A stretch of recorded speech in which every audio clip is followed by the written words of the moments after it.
Good morning, my dear students of class 9. How are you? Hope you find yourself well and safe and sound at your home with your family. बच्चों, आज हम लोग auxiliaries के बारे में सीखने जा रहे हैं ग्रामर में। ऑक्सिलियरीज का मतलब होता है सहायक क्रियाएं। ऑक्सिलियरीज सहायक क्रियाएं। In other words, you can say helping verbs, and in short it is called auxiliaries or helping verbs or auxiliary verbs. So please take out your note copies and start writing about it. तो देखिए, सबसे पहले बच्चों auxiliaries क्या हैं, किसे कहते हैं, इसके बारे में हम जानें। ऑक्सिलियरीज वे सहायक क्रियाएं हैं जो किसी अन्य क्रिया की अवस्था अर्थात फॉर्म प्रकट करती हैं। जो ऑक्सिलियरीज होती हैं ये क्या हैं? ये वे सहायक क्रियाएं हैं जो किसी अन्य वर्ब के फॉर्म को प्रकट करती हैं, उनकी अवस्था को, उनके रूप को प्रकट करती हैं। इन्हें ऑक्सिलियरी वर्ब्स या हेल्पिंग वर्ब्स भी कहा जाता है। ठीक है, इस प्रकार से इनके तीन नाम हुए, ऑक्सिलियरी वर्ब्स या हेल्पिंग वर्ब्स या इन शॉर्ट छोटे में ऑक्सिलियरीज और हिंदी में सहायक क्रियाएं। ठीक है। पॉइंट नंबर 2, ये क्रियाएं मुख्य क्रियाओं अर्थात मेन वर्ब्स से पहले आती हैं। इनका काम क्या है? मुख्य क्रियाओं से पहले आना, मेन वर्ब से पहले आना। इसकी पहचान है। कहने का मतलब ये हुआ कि आप जब भी किसी सेंटेंस में, किसी वाक्य में आप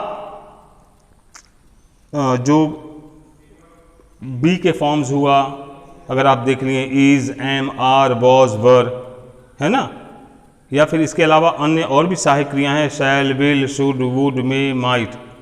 इन सब क्रियाओं के बाद यदि आप किसी मेन वर्ब को पाते हैं, ठीक है ना, यदि ऐसी क्रियाओं के बाद में कोई मेन वर्ब प्रयुक्त हो तो समझ लो कि उस मेन वर्ब से पहले आई ये जो क्रियाएं हैं वो सहायक क्रियाएं हैं।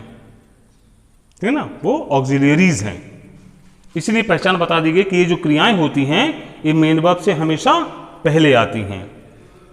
पॉइंट नंबर 3, ये क्रियाएं काम क्या करती हैं? ये क्रियाएं सब्जेक्ट के वचन अर्थात नंबर तथा मेन वर्ब के काल यानी के टेंस व पुरुष मीन्स पर्सन को प्रकट करने में सहायता करती हैं। इनका काम क्या है? इनका काम है मेन वर्ब से पहले आना और सब्जेक्ट का वचन बताना और साथ ही साथ मेन वर्ब का काल बताना और मेन वर्ब का पुरुष बताना। मीन्स मेन वर्ब के टेंस को प्रकट करना और साथ ही साथ मेन वर्ब के पर्सन को प्रकट करना। इसका मतलब क्या हुआ कि मेन वर्ब से पहले आकर क्या क्या काम करती हैं? ये सब्जेक्ट के वचन को बताती हैं, नंबर को बताती हैं और मेन वर्ब के टेंस और पर्सन को बताती हैं, मीन्स काल और पुरुष को बताती हैं। कुछ एग्जांपल्स देख लिया जाए यहां पर। Number 1, the girls are shouting, लड़कियां चिल्ला रही हैं। अब यहां पे देखेंगे गर्ल्स आपका सब्जेक्ट है जो कि प्लोरल है और प्लोरल होने की वजह से यहां पे देखिए आपका जो ऑक्सिलियरी वर्ब आया है आर, ये प्लोरल वर्ब है। ठीक है, और बाद में देखिए आपका मेन वर्ब है शाउटिंग। ठीक है ना, ये कॉन्टिन्यूअस टेंस, जिस क्रिया के अंत में ing लगी हुई हो तो वो क्रिया कॉन्टिन्यूअस टेंस की होती है, याद रखिएगा। और ing इंग का मतलब होता है रहा, रहे, रही, जो कि कॉन्टिन्यूअस की पहचान है। ठीक है, अब यहां पर हम क्या देख रहे हैं? इस आर के बारे में जाने। गर्ल्स जो है कौन सा नंबर, कौन सा वचन है? प्लूरल है, इसलिए आर भी प्लूरल ही होगा, माने गर्ल्स के साथ में लड़कियां, गर्ल्स के साथ में जो वर्ब आएगी वो भी तो प्लूरल की होनी चाहिए, है ना। आर आपका प्लूरल वर्ब है, तो प्लूरल सब्जेक्ट प्लूरल वर्ब।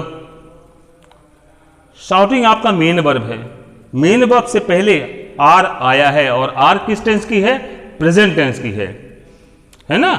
और प्रेजेंट टेंस वाली सहायक क्रिया के साथ आईएनजी वाली क्रिया का प्रयोग किया गया है, तो ये क्या यहां पर प्रकट कर रहा है, प्रेजेंट कॉन्टिन्यूअस। इसका मतलब ये जो पूरा वाक्य है आपका ये प्रेजेंट कॉन्टिन्यूअस टेंस का है, मीन्स वर्तमान अपूर्ण काल का है। Example number 2, he will play hockey, वह हॉकी खेलेगा। अब ही के साथ में देखो विल का प्रयोग किया गया, क्यों, क्योंकि यहां पर विल जो है वचन नहीं बल्कि पुरुष को प्रकट कर रहा है, पर्सन को प्रकट कर रहा है। विल क्यों आया है, क्योंकि उससे पहले जो सब्जेक्ट आया ही वो थर्ड पर्सन है, देखिए यहां पर थर्ड पर्सन, ठीक है। अब ये पूरा वाक्य किस टेंस का है, जिस वाक्य में शैल या विल का प्रयोग हो वो किस टेंस का होगा, सिंपल फ्यूचर। यहां पर विल सिंपल फ्यूचर टेंस का है, क्यों है, क्योंकि विल के बाद में जो जिस मेन वर्ब का प्रयोग किया गया है वो फर्स्ट पर्सन का है। तो जब भी शैल विल के साथ में फर्स्ट पर्सन की क्रिया आए, वैसे शैल विल के साथ अक्सर फर्स्ट पर्सन की ही क्रिया प्रयुक्त होती है और तब वह सिंपल फ्यूचर टेंस की क्रिया कहलाती है और पूरा वाक्य सिंपल फ्यूचर टेंस का हो जाता है। Example number 3, Suman was eating apples, Suman सेब खा रही थी।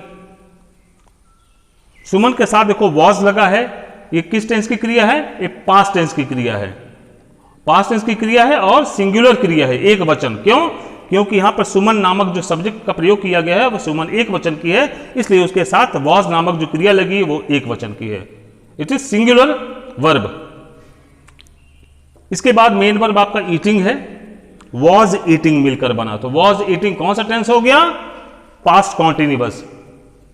आप यहां देख रहे हैं ना, शाउटिंग और यहां पर ईटिंग दोनों में आईएनजी का प्रयोग किया गया है और शाउटिंग तथा ईटिंग दोनों ही कॉन्टिन्यूअस टेंस की मेन वर्ब्स हैं, लेकिन यहां पर आर और वॉज आकर क्या काम किया, शाउटिंग के पहले आर आया तो प्रेजेंट कॉन्टिन्यूअस बन गया और यहां पर ईटिंग से पहले वॉज आ गया तो पास्ट कॉन्टिन्यूअस बन गया वाक्य। ये इस तरह से ये टेंस का निर्माण करने में भी ये मदद करती हैं, टेंस बताने में ये सहायता करती हैं, सब्जेक्ट के वचन को बताने के साथ साथ।